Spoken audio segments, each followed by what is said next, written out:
So your addicted loved ones in treatment getting the help they need. Congratulations. You've done a lot of work to get this far. And they've either gone through intervention or they've gone through other means, but they're now safely tucked away in a treatment program getting the help they need.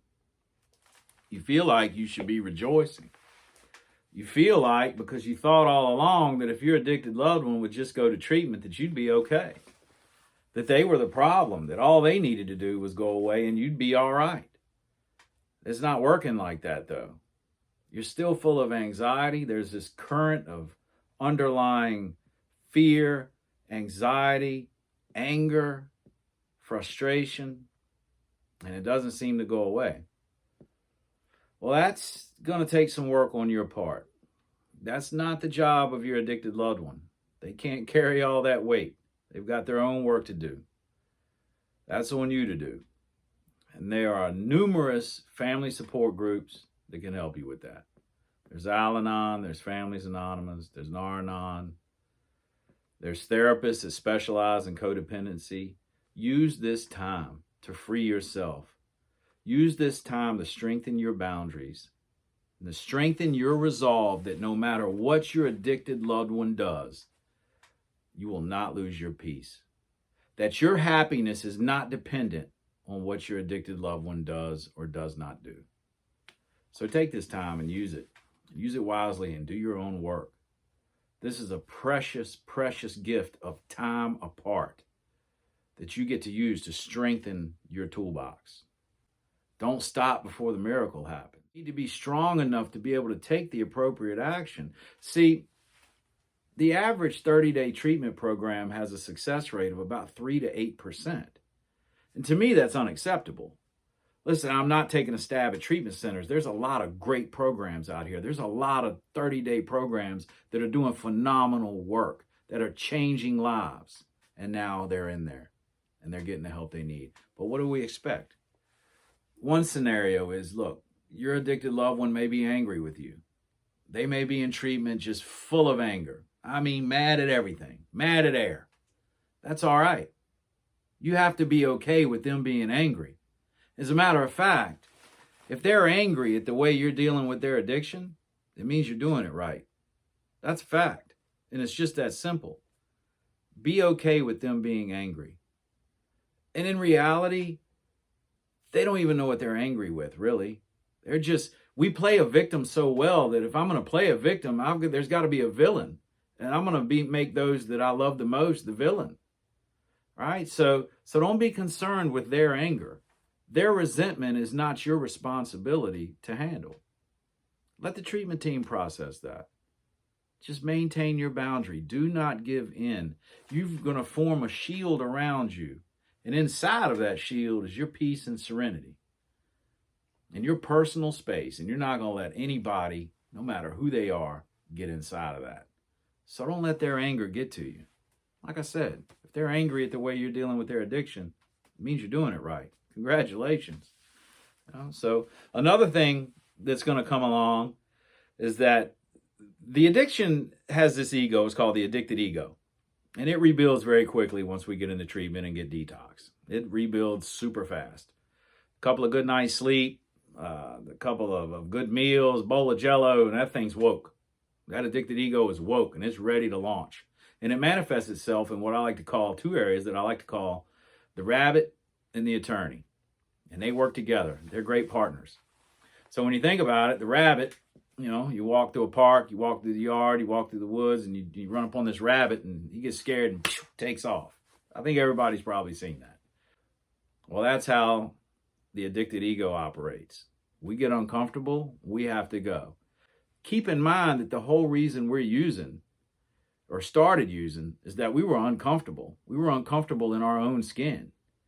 And we found the only thing at our disposal at that time that made us comfortable, and that was drugs and alcohol. So now that's been taken away, hopefully in treatment. But we still don't like discomfort. So when anything happens, and treatment is meant to make you emotionally uncomfortable. That's what it's designed to do. That's what effective treatment does. It gets us really uncomfortable because if we're comfortable the whole time, there's no change taking place. So in order to create change, we have to get uncomfortable. Well, we don't like that. All right. So when we start getting uncomfortable, when that clinician or my peers start digging into me and start pulling my guts out and turning my emotions upside down, man, I gotta go. Like that rabbit, I gotta go. And what could possibly happen, what I see happen a lot, is that individual's gonna get on the phone with the family and say, I'm leaving. They'll go to the treatment team and they'll say, I'm putting in my notice, I'm leaving, give me my stuff, I'm gonna go. I'm leaving, come get me. Mom, come get me. Dad, come get me. And if you don't come get me, I'm going to walk out on the street and I'm probably going to get arrested. I'm going to go to prostitution. I'm going to get hit by a bus. Any number of things to put fear into you to where you'll cave and you'll come pick them up. They'll make you all kinds of promises about how they'll go to IOP. They'll go to counseling. They'll do this. They'll do that. They'll do anything at all. Just please get me out of this treatment center, because if you don't come get me, I'm going to leave. Don't buy it. Don't buy it. This happens all the time, and my experiences show me when someone is going to leave, that rabbit is coming out. The addicted ego comes back to life. The rabbit shines its ears, and they get uncomfortable, and they got to go. So they go ASA, against staff advice, or AMA, against medical advice. They walk out of treatment. And a lot of times they're states away from their home state, or from their home. Families are scared to death. See, the addicted ego loves to keep you emotionally hostage. Because when it holds you hostage, it can operate without interference. And it's going to manipulate you into doing what it needs to do in order to get him or her back to where it can use the drug of no choice that they were using. So don't buy it. If they call you and say, we're leaving, I'm walking, get me a bus ticket, come get me, or whatever they say, remember that no is a complete sentence. And if you're not strong enough to say no right out of the gate, and use it as a complete sentence and end the call with, I love you, you need to stick this out, no. If you're not strong enough to do that, end the call and say, listen, I'm going to have to get back to you. I'm going to talk to some other members of the family. I'm going to talk to someone, and go to your support system. Hopefully by now you've developed a support system that is giving you solid feedback, that is holding you accountable. That is so important to have in your corner, is someone that's going to tell you the truth. Someone that's going to hold you accountable and tell you, as they say where I'm from, how the cow ate the cabbage. And then you get back to that individual and you tell them no. And they may still walk off. And that's all right. I know it's a scary time, but my experience has shown me over and over again that when they walk off and the family maintains boundaries, they go back to treatment. And they have a different experience because they know that there's no more options out here. I was in treatment. I went to a long-term program, and I was in there for 2 months, and I was not engaged in the recovery process at all because I perceived that I still had options out here. So I wasn't desperate. I knew that in my back pocket that my dad had always had my back, and my dad had always bailed me out, and he was the last holdout. And I walked out of that treatment program, and I called my dad, and I said, man, just get me a bus ticket. I'm coming home. He said, hell no. You can walk the streets of Austin, Texas. You can figure it out. You can go back to treatment. All I know is you're not coming here, and we're done. Click. And that was the best thing that man could ever do for me, because it created some desperation in me, and I went back to treatment, and I never looked back, and I had a great experience. All right? So when they threaten to walk off, simply say, you're an adult. You can do whatever you desire, but this is what I won't do. And you hold that boundary. You don't have to be angry about it. You don't have to be mean about it. You don't have to be unloving. You just set that boundary. All right? Simple as that. Simple, not easy, right? So the next thing, that's that rabbit that comes out in us. So even with that rabbit, you got to remember that rabbit works with the little attorney. And if you could take an x-ray, every single one of us addicted individuals has this inside of us, and it's called a little attorney. And if you could take an x-ray of this little attorney, his hair is slicked back. He's got a big cigar. He's behind a big desk with a lot of papers. He's got phone in each hand and paralegals running all around. And that little attorney would rival any attorney you see on The Sopranos or any other crime movie. And that little attorney's constantly building a case. It's building a case about how this is someone else's fault, about how this is a big misunderstanding, about how he or she's not being treated fairly, and about how things could be different. And they're just dying to present that case to you. And they're going to present it to the one that's most likely to buy it, the chief enabler. So you need to prepare yourself because that little attorney's coming out. So those are things to look for while your addicted loved one's in treatment. Another thing to be very cautious of when your addicted loved one is in a 30-day program or any treatment center for that matter is be very mindful not to overestimate the quality of their emotional sobriety towards the end of their stay. Many families grossly overestimate the depth of their loved one's emotional sobriety at the end of the treatment. At the end of treatment, whether it be 30 days, 60 days, or 90 days, we're like a baby giraffe, all wobbly, and, we look better, we sound better, we talk better, right? We act a little better, but our emotional sobriety is just sprouted. It's in no way really taken root. So do yourself a huge solid here and do not overestimate the strength of their emotional sobriety. They're not ready. They need further care. They need aftercare. They need follow-up. They're still not ready to make great decisions. So don't give them keys to the decision-making quite yet, right? Don't let them call the shots. Still utilize your power. Maintain your boundaries. That little attorney and that rabbit will come back to life towards the end of treatment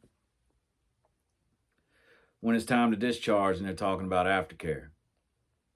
And treatment teams and treatment centers and the clinicians at those centers, they have a big caseload, and their main priority is that client, that patient, not the family. They'll incorporate the family. Some won't, which blows my mind. But their main focus is that patient. And for the large majority of people, they don't really talk to the family a whole lot. So when they're presenting aftercare recommendations to their addicted loved one, they're going to suggest sober living, which is an environment where they go to live with other people that are in recovery and they're managed and they're slowly released out into the world. They're still under managed care. They have drug tests, alcohol tests. Some sober livings are better than others. There's a lot of crap out here for sober livings too, but there's some excellent ones.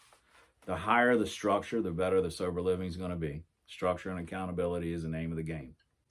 But chances are your addicted loved one has different plans and ideas, and that's that addicted ego coming back, thinking that it knows better. We're coming to the table, right, with a thought process that our best decisions got us into a detox and a treatment center, right? Those are what our decisions made us. And then 3-4 weeks later, all of a sudden we have all the answers. Don't fall for that. That's that addicted ego coming back to life, rearing its head and showing you full blast that they think they know it all. They're saying, hey, you need to, go to sober living and intensive outpatient, or, go to step down, or, any number of aftercare recommendations that they make. That individual may say, no, I'm going back home to my wife. No, I'm going back home to my husband. No, I'm going back home to my kids. I'm going back home to mom's house. I'm going to go live with mom. I got my bedroom up there. I'm going to go live with them. So the clinician may say, well, look, Johnny's not, Johnny's decided he's not going to go to sober living. You don't have to take that. You don't have to accept that. In fact, you can call the treatment center and talk to the clinician and say, look, because the clinician is going to be saying, look, we need Johnny's buy-in or Sally's buy-in. They're not really motivated to go to sober living. And their plan is they're going to come back to you. And then so we're giving them some recommendations of some IOP or some follow-up care. And it's up to you at that point to speak your truth and say, no, that's not okay. We understand that he wants to come back and live with us. He or she wants to come back and live with us. We understand that. And we've expected that. But we are not ready for them. There's still more work to do, and we just don't believe that it's going to be a healthy environment for anyone involved if they were to come back and live with us. Fact of the matter is, the longer you can keep someone under managed care, the more likelihood of their success. So that's when you're going to have to battle that addicted ego again. So these things are going to come up through the treatment process that you're going to need to be prepared for. And if you just implement some of these strategies that I've talked to you about, I think you're going to have a much better outcome than that 3 to 8% success rate that is typically coming out of treatment. So good luck to you. And we'll be back to you soon. And don't be fearful of reaching out to someone. Don't not ask questions. Call a professional. Make the call. We're here to help. All we want to do when someone calls us is give you some hope. Yeah, it's our business. We love to take the case, and it is how we feed our family. But we want to give you hope. And the way we see it is we got to do right things first. And if we're offering suggestions and guidance to anyone that calls, our finances are going to take care of themselves. We'll have so much work we don't even know what to do.